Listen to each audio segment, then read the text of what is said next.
Hi, Jennifer. We are live again together. It's been a while Yay! with you, Jen. A lot has happened in that time, including you getting married, me You, your getting children, divorced. marriage, divorce, new relationships. We have a lot to celebrate. I think all of it, and a children's book. But let me Yay! introduce you to my audience and hopefully some of your audience as well. I'm chatting with Jennifer Gilmour. We have a bit of a connection because we have chatted in the past several times. I've had her on the Oh No show with Tim, my co-host Tim. Jennifer has interviewed me on her podcast, Abuse Chat, I think it's called, and now we get to come Hashtag together. abuse talk. Abuse Talk. See, I'll change things up. Abuse Talk.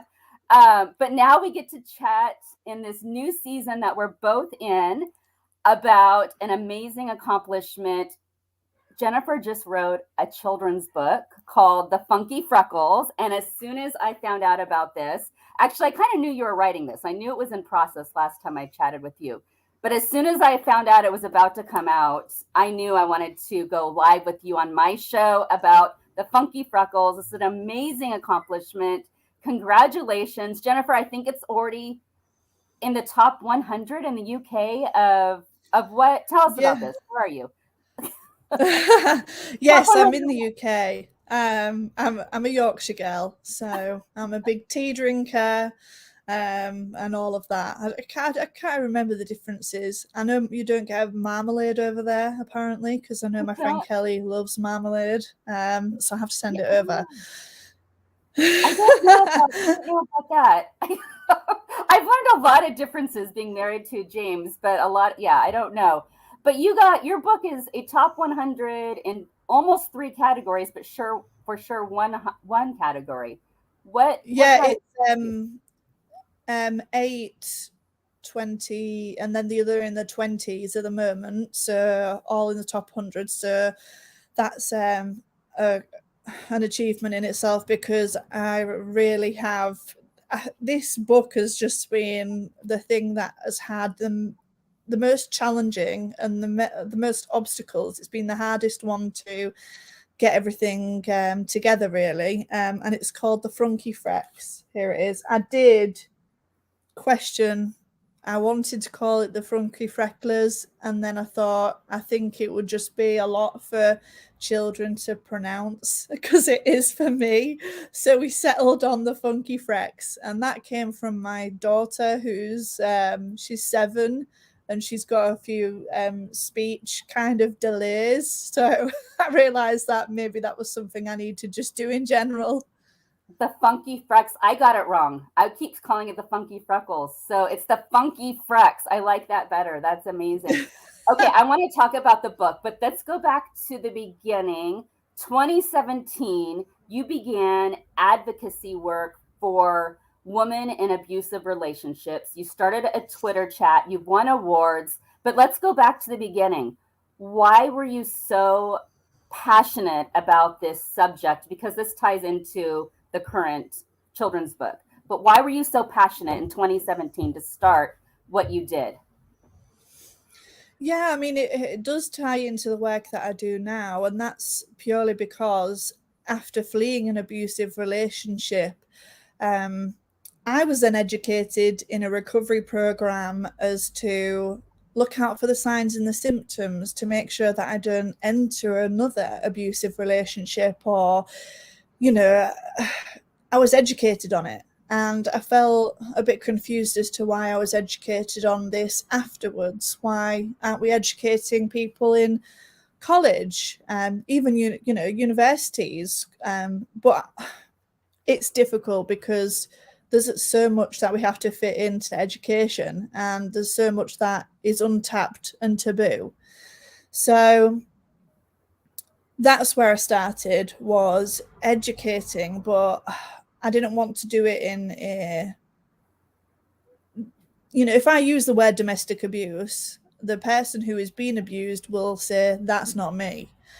That's just not going to apply. So I'm not there with another leaflet or a pamphlet. I'm there with a book, a story, And by the end of it, the hope is that you have the realization that maybe there are a couple of people that you recognize maybe in this situation that you could just reach out to, or maybe it's yourself. Whatever it is, it's there to essentially educate people on what emotional abuse is like. And this is exactly the same with the children's book. So it's a story, you read it and enjoy it, and it's about healthy friendships and unhealthy friendships.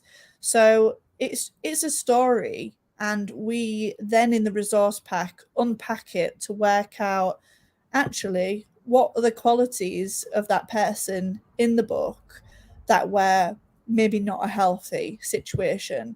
It could be as simple as I don't want to say it, but children can be manipulative, pressuring people to maybe give you something when you don't want to. Everybody wanted to steal my stationery, and I could not say no to people. But it's educated on those characteristics and getting them to realize, actually, this friend is good for me, this friend is not so good for me. We don't mix well. That way, we then educate them on the signs and the symptoms of unhealthy friends. But when they go older, hopefully they will keep that in their mind, that they can choose who they're surrounded with. They choose who they want in their life. They choose healthy relationships. But yeah, if I can put it in a nutshell, really, and explain it, that's essentially what it is.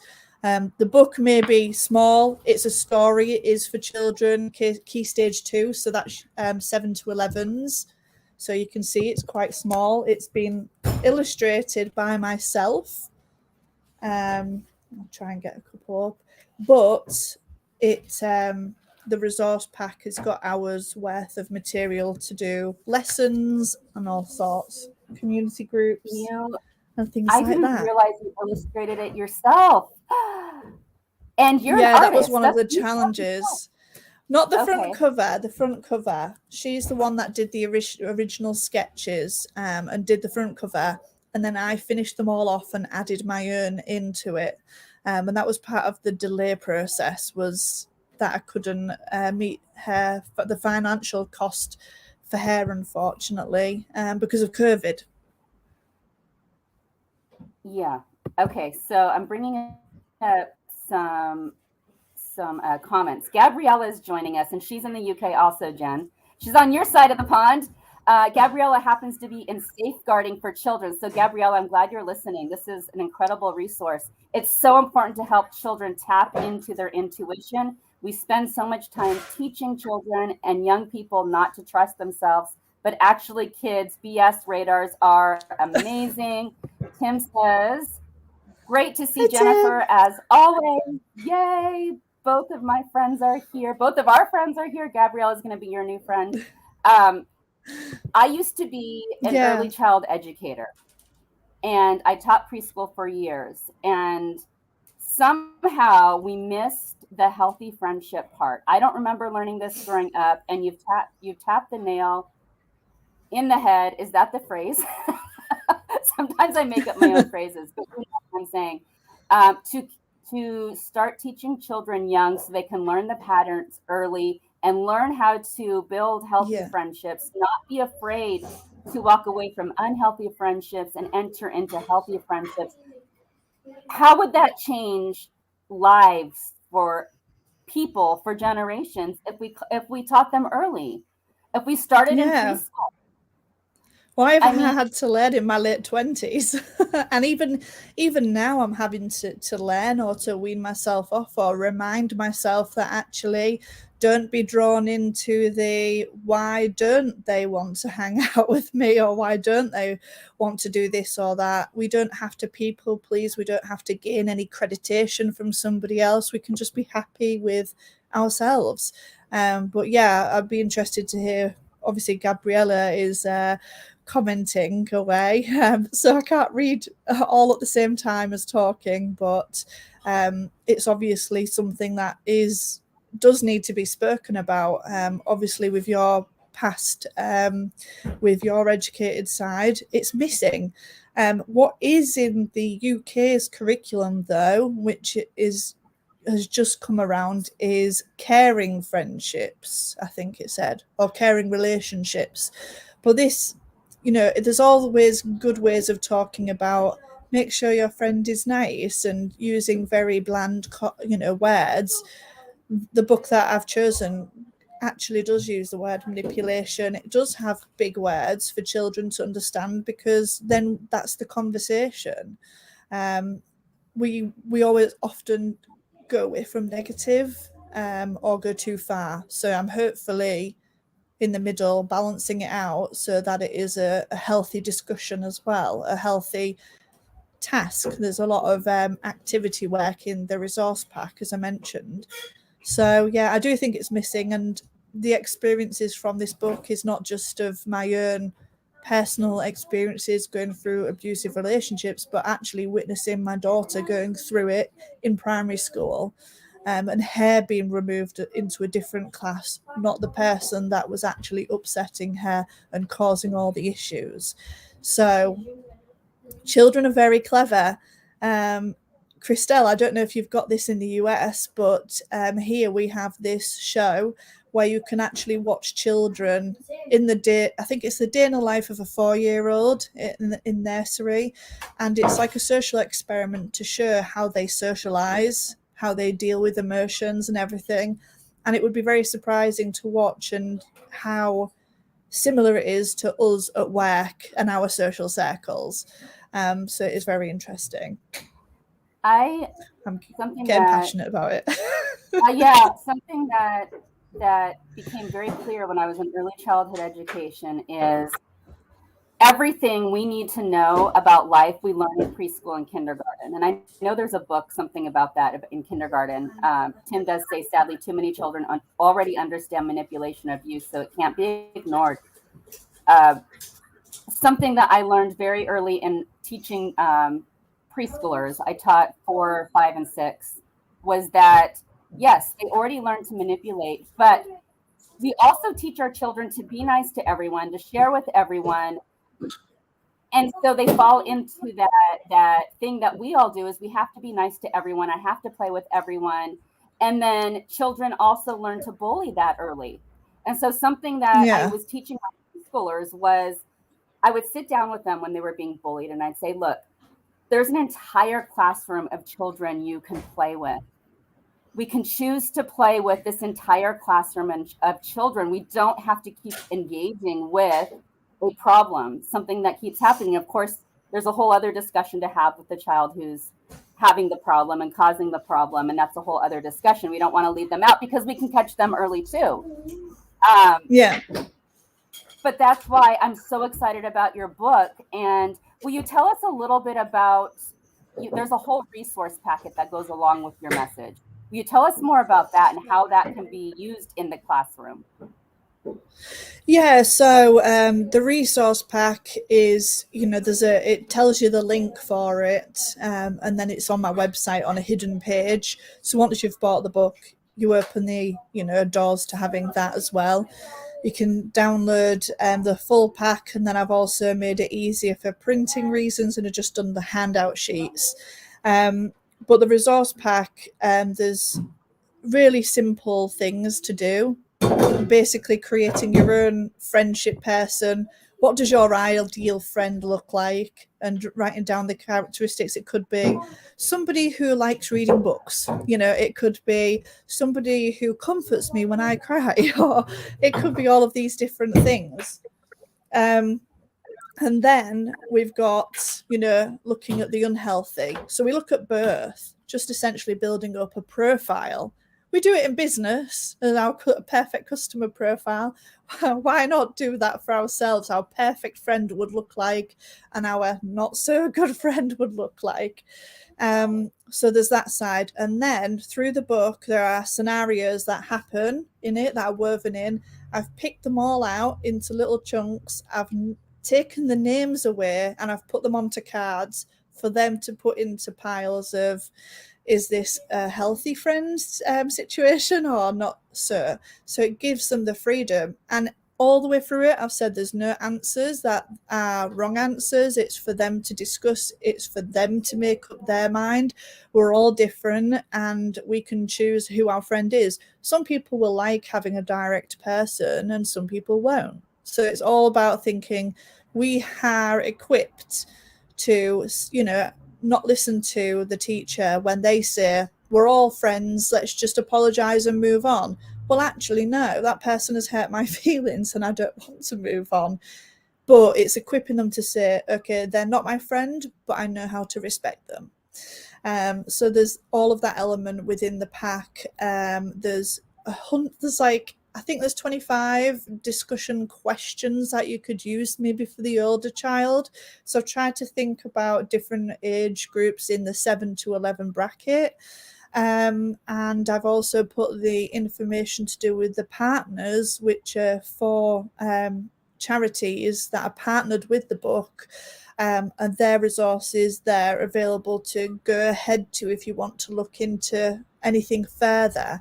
So yeah, it's the resource pack I think has taken me longer than the book, so I definitely would like that to be used, but I believe it's around 3 to 4 hours. It could be extended depending on the teacher or the circumstances. If it's one-to-one, it's going to be obviously a shorter amount of time. There'll be shorter discussion, so it just really depends on how it's going to be used. As you're talking, I'm thinking about how we adults could actually use this pack. You wrote it, but maybe I don't have that one. we need the adult version, or we can just use this one as well. It's such an important conversation to have. So you're already thinking about it in classrooms. Charity organizations throughout the UK already have it, but even parents can purchase this and use it as a speaking resource and guide to have with their own children. I wish I would have had something like this even with my boys back in early childhood, and be able to have these conversations and serve as a guide, because we go into parenting not knowing what we're doing. We need guides like this. So even as a parent resource, you said that this was something that you had to do with your daughter, perhaps. Are these I guess you had at home, or are these conversations that you just learned over time? I mean, I think I wanted it. I wanted the understanding from a teacher that my daughter's been hurt and she's been the one that's been punished by moving her out of the class, although I wasn't told that. They were mixed out after the year and she was very isolated. So she was then isolated in a new class and she didn't have any friends for about a good 2 or 3 years. The main part of primary school, and we were so worried about the confidence of her going into high school, but high school thankfully has been a fresh start, but we need to be helping young people. I felt like, can I help this if it happens to my next child, or what can I do? And so thankfully I have a qualification in youth work and I did children's and youth work. So I thought, you know what? I haven't utilised my degree enough. I'm going to go back and think about what we did in, community sessions and everything, and just look at how I can make it accessible. My editor said, who are you going to market to? Parents or the school system? And I said, I want to aim it to birth. And she said, that's really just not going to work. And I said, well, so it's to the child. The book, the description is to the child. It's a story. If I make it an educational thing, then children will not want to read it. You can read it as a child and it can be used as a discussion. It's meant to be fun. It's not meant to be taken so seriously. It's just got the serious element there. Does that make sense? Yeah. Tim says, I was moved classes at primary school away from people I knew. It really is very isolating and it's traumatizing. You carry that for life. I can guarantee any one of us who went through those challenges as adults, we're now discussing it in therapy. I can guarantee, because we have to heal that what is it, neglect wound, or whatever that we want to call it, whatever it is that we had to go through and overcome. We're talking about it now in therapy. So the fact that Yeah. you have written about this and are hoping to get it into the hands of youth workers, parents, educators. I work for a children's literacy group. I mean, it needs to be everywhere because this is the groundwork for stopping women like us, people like us, men from later on getting into abusive relationships. You're catching them early. They're learning early. How does this lesson tie into your work? I mean, we're almost going backwards because your work began as Yeah. advocacy for women and Yeah, so youth. obviously my novel is there to educate women or young adults, even college students, as to what an abusive relationship looks like, what a healthy relationship looks like, what an unhealthy relationship looks like. But it was the realization that that's too late. We just need to go back a bit further, because there are so many teenagers that are ending up in these unhealthy relationships. And if you're not embedded with the ability to recognize a healthy relation and an unhealthy one, then how are you going to do that for the rest of your life? So now it's taking it back further, and it was through the work with Viggy Robertson. It's part of the Educate to Eradicate program, and that's one of the partners, Kaleidoscopic UK. So this is what they use for their 7 to 11s when they go around the schools and deliver another program. There's a whole program that this is tagged onto. So it can be tagged onto things because you talk about child abuse. There's so many different things that happen. So that's how it links in, because I feel like there's a massive gap and it needed filling. And it might be that I go earlier and look at under sevens, and it might be that I go for teens as well. But I felt like 7 to 11s, you've made your first kind of friends at school. You've maybe had a falling out. So then this is the chance to go, right, I know what I do think of this friend when I think of this situation, and I do remember when that happened to me, so I can now think about what am I going to do moving forward, and really just adopting that in that early stage. I feel like having that experience already, at least they can recognise that was an unhealthy situation. And that's not to say that these children are abusive or anything. That just means their background is different, or it means that the person that was pushing to get pocket money off you is actually starving. It's looking at what is behind it. Why are they behaving like that? So we're just equipping, aren't we? Equipping both sides, really. If we catch both sides early, perhaps the child that is being challenging in the classroom, and also the child who needs to learn better friendship skills, and really both do. We catch them both early enough, perhaps we can stop this pattern in both ways, and catch it before it becomes a pattern in adulthood, I should say. Gabriella says, "Oh my gosh, you're singing from the same hymn sheet as me." Um, so I'm okay. I've So got I can 3 kids in the background, but I've muted myself so you don't have to hear them. I don't. You're so funny. I Thank you don't for mind at holding all. that. We're doing the real thing here, you know. I don't mind hearing them at all. I'm actually curious. I want to know what they're doing back there. They're all arguing. That's what happens whenever you go on an interview or anything. They're all falling out with each other. But Robin's getting her Nintendo now. Robin, there's a picture on my Facebook profile of her reading the Funky Freckles the other weekend, and she's just turned 7. Well, I said that it was in November, and she could manage it. Maybe not so much the understanding side, because she's more of a 5 in her mindset, but she still was able to go through those aspects and have those conversations and think about when somebody's not being so nice to her, and is that person going to be in her friendship circle. But yeah, Robin's here. You okay, It's Robin? almost equipping. She's waving. Oh, hello. Hello, Just we're waving back. happy to be here. You're almost equipping children to learn their power early.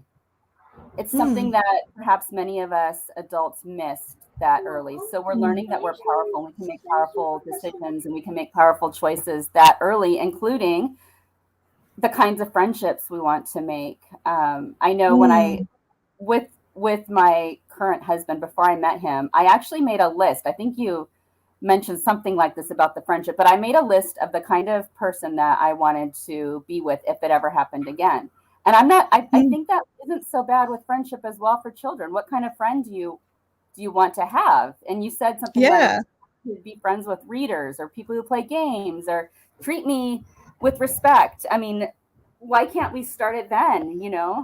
This is the kind of friendships I want Yeah. to have. It's even as little as, out looking at my friendship circle, there was one friend that I was really close to in lockdown. And then as soon as lockdown finished, they went and they got a partner. They weren't there anymore. And they could have related to me on something that obviously happened to me last year. And I needed them, but they just weren't there. So now I've had to make that decision not to emotionally, get hurt by just putting that distance there for myself.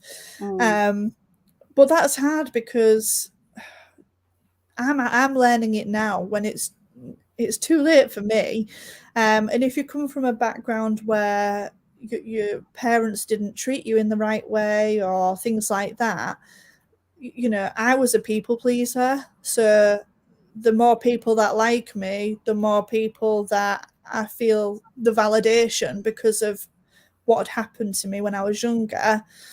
When it's taken me all this time to start to put into practice, actually, it's not about the numbers, it is about the quality. And I've got one friend, she would be there in a heartbeat. She's been there for my sick kids. She's there on a voice note every single day. We hardly don't miss a day. We're there for each other. And she's someone from primary school, actually. But we've not been friends all that time. We've just ended up coming back together because of our circumstances. And she would do more than what my family do. So it's thinking, actually, she's not just my friend now, she's a family member to me. She's my family. So it's thinking about, what if you're doing all of those things in your friendship? You're the one going round, you're doing all the help, you're doing this, and at some point you think it'll come back around. It doesn't. And it should be there now. We all know that it's not always a balancing act and things happen in your life, but you can still go, actually, what it takes two for a relationship to work, that's the same for friendships. Yeah. I think also some of us were never taught how to be a good friend. And so to learn that later in life, we were talking about making a list of what we want in friendships, but how can I be a better friend? Like, what kind of friend do I want to be? And, those of us with ADHD, Jen, I think I saw that you were recently diagnosed with ADHD. I was diagnosed late in life Yep. too. I used to actually have to make lists of who my friends were so I wouldn't forget. And I'd remember who I wanted to actively be a good friend to. And that might, for people who don't have ADHD, it might be like really weird to hear that. But I used to have to make lists of who I wanted to send cards to, who I wanted to make sure you call them, make sure you text them. So I would remember, but it's those kind of things, like perhaps this even goes into what kind of friend do I want to be? And who can I look to for a model in that and learn from? I don't know if you had any experience with that, but I can see your resource being for both sides of that equation. What kind of friend do I want, and what Yeah. kind of friend do I want to be? I mean, yeah, that's the thing. If you happen to be that unhealthy friend in that class having this discussion, then they're going to maybe have the realization that they've not been a good friend. But obviously, you'll have to read the story as to what happens. I can't just give everything away. But it's true. It's, sometimes I think and I felt that I've been a good friend. And then later on, it's not matched up with them. It's a bit like a love language. So I've learned to ask things like, how can I help you, instead of helping them the way that I would want to be helped. So, you know, how can I support you? What could I do to, you know, reassure you, or make, you know, is it help with the kids? Is it just you being a sounding board? Is it, you know, do I need to ring someone up? How do you want me to look after you? I do that with my best friend, and I know what she needs now, so it's just, you know, we just do it for each other. But how do you know that that's what you need to do when you're younger? You don't. You just don't, do you? Which is sad. So hopefully it will equip children to go, do you know what? You know, just like I pick the best looking sweet or in the store, or the best chocolate, I can pick the best people in my life because they should be your cheerleaders. But I totally really resonate with you. Not resonate. I can't remember the word, but I totally, what is that word? Relate to you. I totally relate to you with the writing the friends' names down kind of thing. It's hard to remember things, so I always have to be the last person that messages. So if you actually message me, if I haven't messaged back, I have to leave you unread or I'll forget. And then if I don't reply in the moment, I'll have to make it as unread because of whatever reason. But usually if I reply and you reply back, I'm like, reply back, right? And then I've done it because I'm gonna forget. That was a side note. 2 weeks comes, and then we're like, well, now it's too late. Oh well, this is why it's so good to have friends who just understand that. I mean, Gabrielle, we should not be on a message. ADHD is a really good filter for friendships. So let me tell you. Wait, I lost my comments. There they are. Okay. Wait, Gabrielle is saying, I do that with messages, and she's laughing at us. That's the understanding. It is a challenge, and so it is an automatic filter. I'll tell you that, because we're not trying. We're trying really hard, but we're not trying to be rude. It just, you know, these things. So I do the same with my email. I put it on unread. I read it and then put on unread, so I remember to go back to it. Craziness. I know. Jennifer, thank you so much for being here. We've talked about your book, but also how this can relate to adults. I mean, it's such a big message for not only children, but for adults. I think what's going to happen is parents are going to read it to their children and come to some realizations as well. And that's not a bad thing. Yeah. So Jennifer, inner child work. Absolutely. Inner child work. Absolutely. So many of us are working on that. What is your final message to parents and educators, youth workers, charity about your book? I'll say it's simple. It's £6.99, but it's probably worth hundreds of pounds, because it's going to save you the time and energy that your children's life are going to have equipped with the right friendships. So it's about thinking, you know, actually, what gift is that giving them that you might not have had? Absolutely. I have your website up there, jennifergilmour.com. Is that the best way for our friends to find you? I know you're also on, let me put your Facebook up. Facebook, Jennifer Gilmour, author, advocate, public speaker. Are these the best ways to find your book and your resources? Yeah, so I'll pop it in the chat, but this is my tag for everything. So you'll find me on all the platforms on there. I am on TikTok, but it's not children friendly because it is more about the adult side of domestic abuse. But there's quite a bit on there, just my personal thoughts on there as well.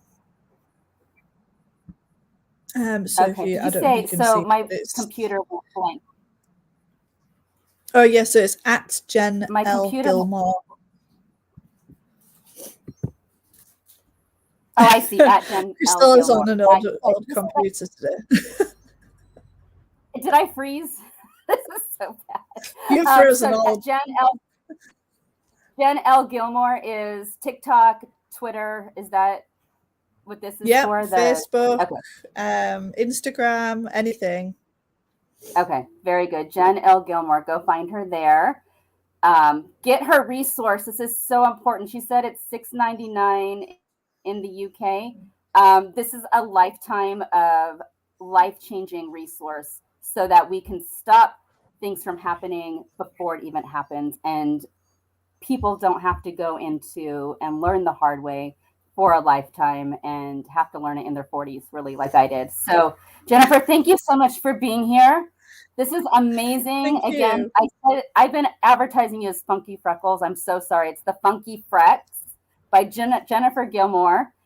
Her resource is already online, jennifergilmour.com. This is the amazing book. I want to get it for my own charity I work for.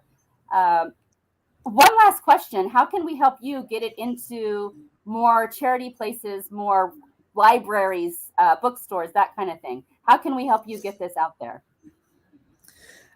It's finding the contacts in the local authority that is responsible for schools education. So that would go to them. They've got the power to put a resource into a whole county ADHD brain and all that. It's going downhill now, but they've got the power to sort of put a book into every primary school in the district or county, not county, but you know what I mean. Help me by sharing it online and sharing what you think about the resources and the book. That's going to take a while to come in because for children to use it, it would be lovely to see pictures of children using the resource pack, pictures of some of the activities that are being done in there as well, and just all around awareness of it, really is what I'd be asking for. Obviously, as well as buying it, but awareness, fantastic. That costs nothing. Absolutely. I know that here in the US, we can request to get it into our own libraries. So each of us can go to our library, request to have it as a resource. We want to read it to our children. I know we can request it in bookstores. So in the US, we can do it on that side. Our UK friends, you can help as well. Jennifer, I don't want to go too long, but thank you for being with me. Thank you for chatting with Thank me. you. This is so important, and I'm so excited. Congratulations on your first children's book, already being in the Thank top you. 100K. Thank you, Jennifer. Hopefully we can chat again soon. Thank you, Tim and Gabriella, for commenting, and everyone who's going to listen. Go to jennifergilmour.com. Look at her amazing resources, not only for children, but for adults. And everyone, have a great rest of your day. Bye, everyone.